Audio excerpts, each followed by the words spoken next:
My name's James Nguyen, and I'm a visual artist. Currently, I'm in Melbourne on the land of the Wurundjeri Wurrung of the Kulin Nation. Yeah, I have more of a visual arts background, mainly video, documentary, short film, installation. But I think sound and music are really important, and food is good as well.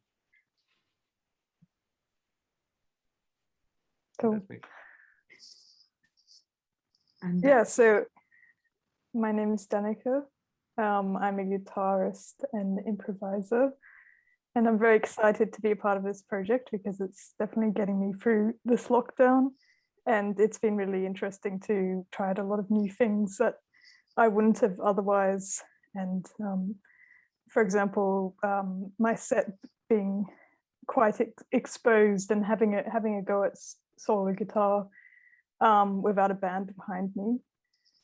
And yeah, and it's also been such a pleasure to work with James and to get to know him more over the past few months and to hear his ideas and perspectives and things like that.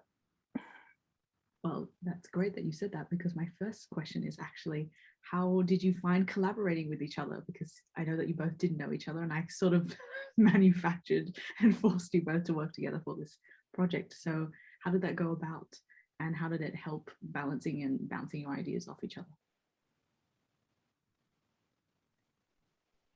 I guess, yeah, like I guess anything throughout this pandemic has been a little bit on and off.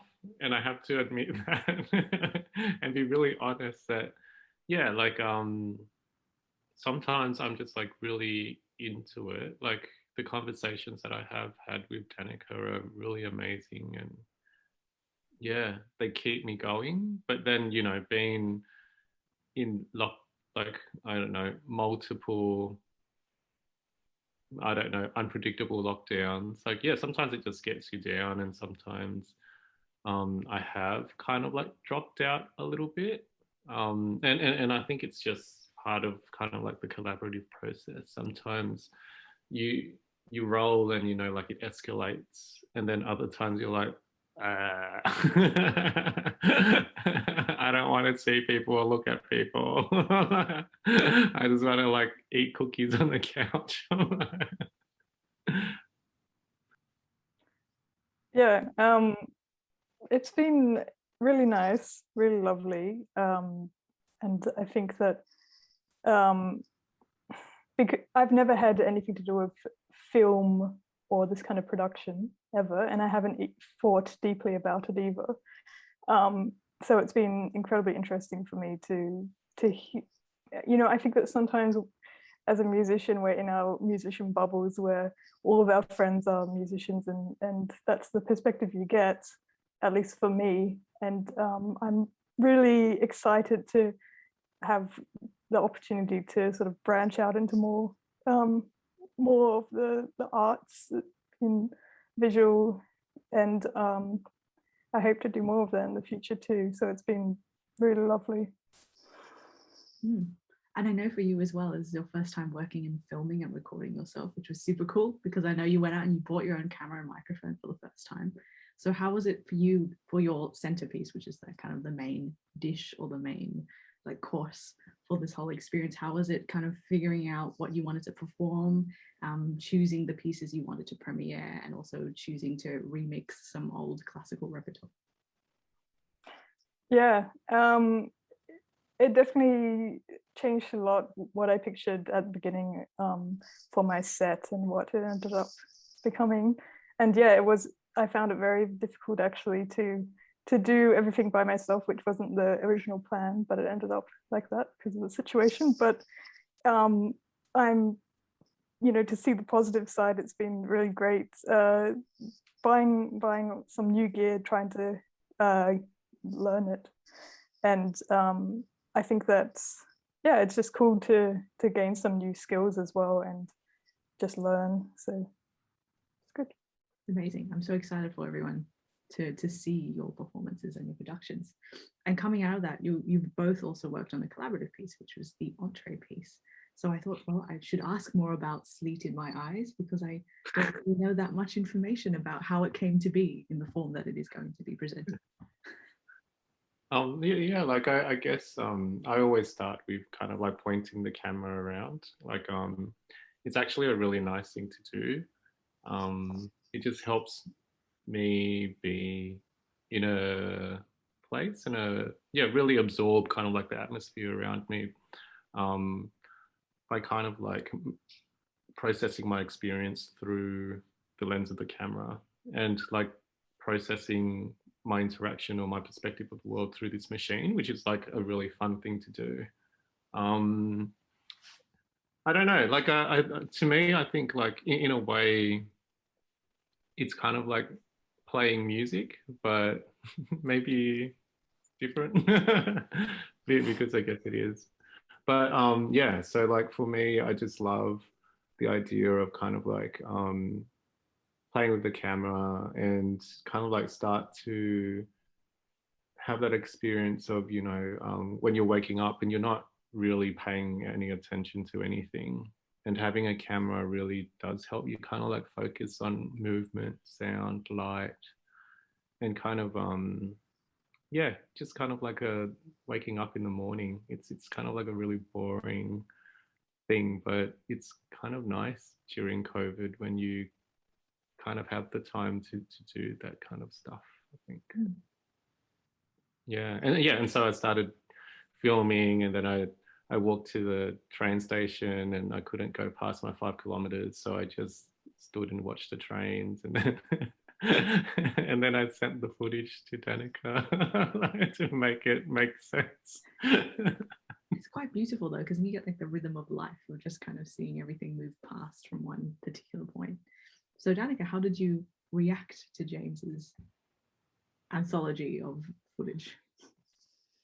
Yeah, I think that something that I wanted to try out was to play a bit more with textures, especially seeing as my main portion, the main that I was working on with solo guitar, that I hadn't really used effects or layers or yeah, so many textures. So that's something I definitely wanted to explore, and I thought would fit well with the textures that James has also created. And yeah, I just tried to envision what might fit well with the footage, really. I'm so excited to hear it, because at this point when this interview is being recorded, I haven't seen it yet. So it's all going to be an unraveling surprise when I see the footage and the music. Now that you talked about textures, actually, I realized I missed a question that I had prepared right at the beginning, which is, how did you come up with the food, and how much did it inform the works that you made or the decisions that you made kind of artistically and musically afterwards? For me, my choice of stew, I was debating about this because it's not quite so summery, but I had this feeling in me that my pieces, they fit the stew. They just did. And actually it was the recipe that I stole from someone I was living with previously, and she was Russian, and she cooked amazing food, and I got some lovely recipes from her. So it's also a sort of a nice memory for me from the last period in time. Beautiful. And James came up with like the two other recipes, which were so different, but they all, like, I tried the meal because we tested it out for you guys as a whole 3-course thing, and it works perfectly, from the yogurt to the stew to the granita. So how did you choose your recipes, James? Yeah, so I guess in a way, these are like recipes I stole from friends and family. Like, yeah, like last year I was in this kind of like almost like an artist's retreat with some of my friends, and one of the best things I ever ate was just like yogurt, olive oil, and bread and salt. You know, everything's good with salt. But yeah, like to me, I don't know, like she's Lebanese, Mariam Aboud, and she's an amazing cook, and she makes amazing work, and she does really beautiful works with her family and kind of like exploring culture and stuff. And she shared just like that really simple recipe with me, and so I fucked around with it because like I always do. And yeah, and it's kind of like that thing where you share each other's kind of like stories and art in a way, and it's also almost like a collaboration when you respond to what you're given, and then you do something with it. Yeah, and same with the granita. It's kind of like something that's like really easy. Well, you could make it as complex as you want, but you could also make it as simple as you want. You know, you don't need to have all those different textures or whatever, and you can just cut things out if you aren't bothered to make like sticky rice or whatever.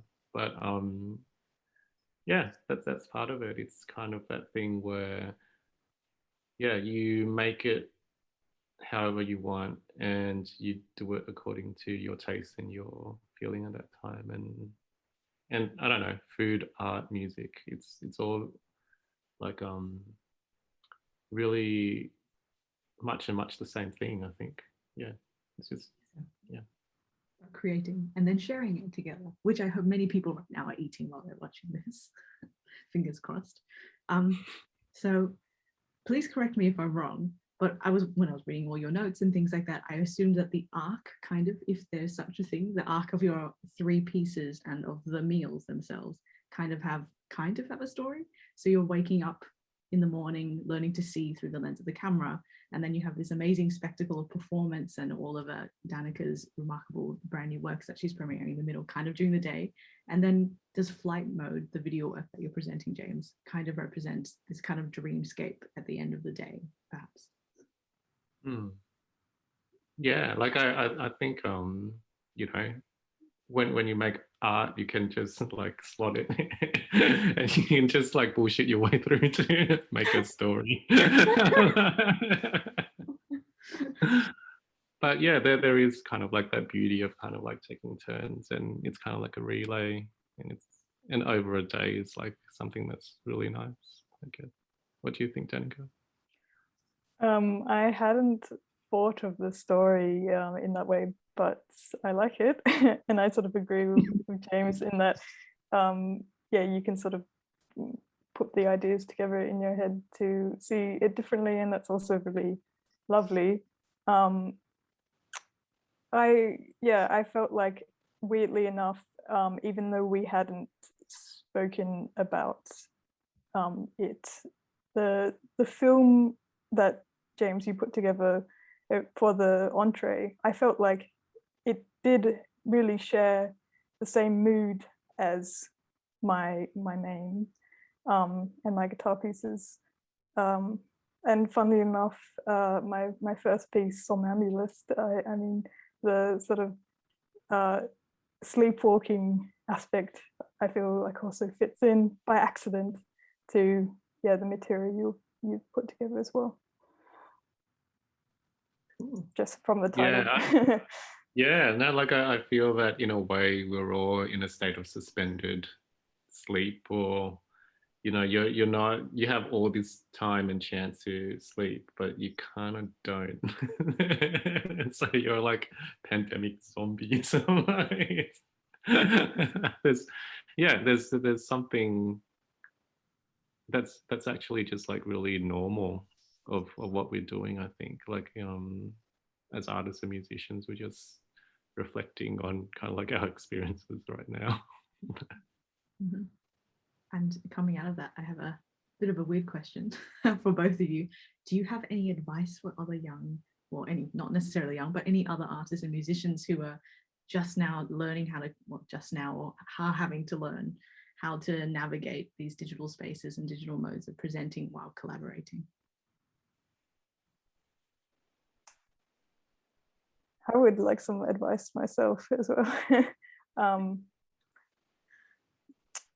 I think, well, from the experience, I found it, even though I found it so challenging, the situation of sort of expecting to have a small team behind me of friends to help me with filming and recording and stuff. Taking on the challenge to do it all myself, even though I feel very inexperienced, has been also really, really great.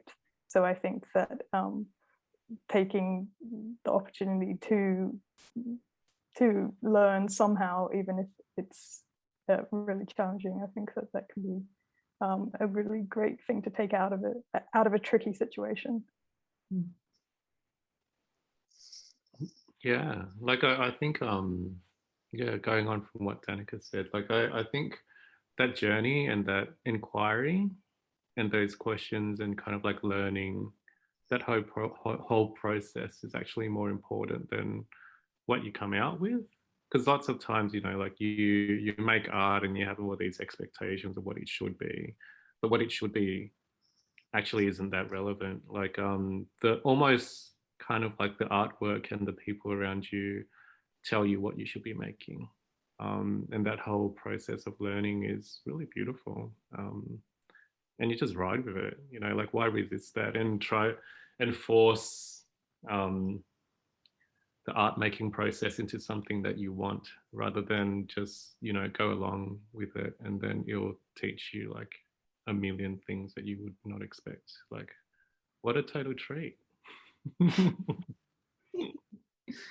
Well, thank you so much to you both. I feel like I may have selfishly asked that question at the end because I also needed some like affirmation, some advice. So thank you so much for talking with me about this amazing project that you both agreed to do with us and for us. And to everyone who's listening, as a little extra thing, if you want to further support both James and Danica, please hit the donate button and we will make sure that all those funds will go to the two artists that are presenting this month's project. So thank you, James and Danica. Yeah, thanks, Danica and Victoria.